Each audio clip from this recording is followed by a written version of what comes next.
عورت گھر میں بھی ہے، گھر میں ہے، اور وہاں صرف محرم آئیں گے، نامحرم نہیں آئیں گے۔ محرموں کی اتنی لمبی لسٹ دی گئی ہے، اللہ نے کس لیے دی ہے؟ کیا قرآن مجید میں لفاظی ہے؟ ایک ایک لفظ گنجینہ معنی کا طلسم اس کو سمجھیو جو لفظ کے غالب میرے اشعار میں آوے۔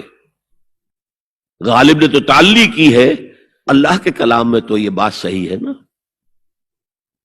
گھر کے اندر نامحرم نہیں آئے گا۔ گھر میں اگر وہی ایک بیٹی تھی جو آپ نے اپنے داماد کو دے دی ہے اور کوئی اور بیٹی نہیں ہے تو داماد گھر میں آ سکتا ہے اور نہیں آ سکتا، سالی سے اس کا پردہ ہے، دیور سے بھابھی کا پردہ ہے،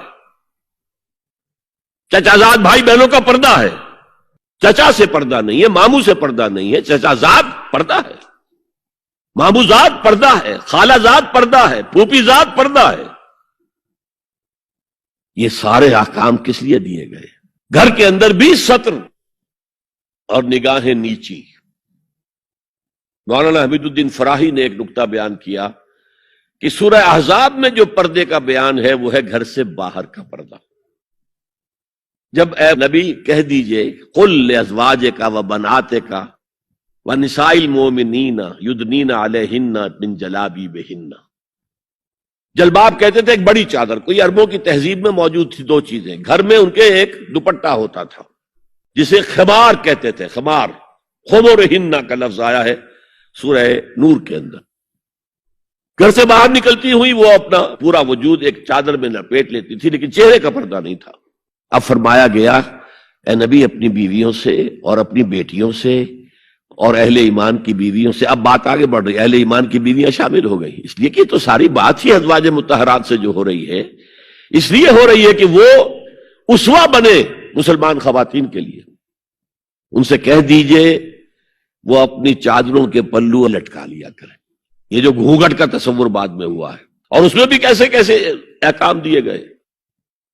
لباس وہ پہنو جو ڈھیلا ہو، تنگ نہ ہو، ٹائٹ نہ ہو، جو جسم کے نشیب و فراز کو واضح کر رہے ہو، اتنا باریک نہ ہو کہ جسم جھلک رہا ہو اس میں سے۔ اور اس پر اضافہ وَضْرِبْنَا بِخُمُرِهِنَّ عَلَى جُيُوبِهِنَّ، اپنے گریبانوں کے اوپر اپنی اوڑھنیوں کے، یہ خمار آ گیا جو اوڑھنی ہوتی ہے، اس کے بکل مار لو، تاکہ نسوانی حسن کا ایک بڑا حصہ ہے یہ چھاتی جو ہے، اس کو اور ایک کور ایڈیشنل مل جائے۔ کرتا تو ہے ہی، لیکن وَضْرِبْنَا بِخُمُرِهِنَّ، خمار کی جمع خمر۔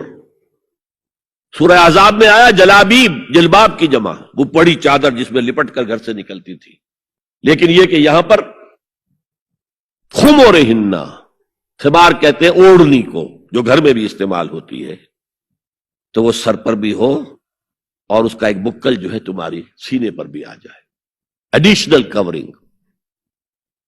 اس کے باوجود بھی نگاہیں نیچی رکھو۔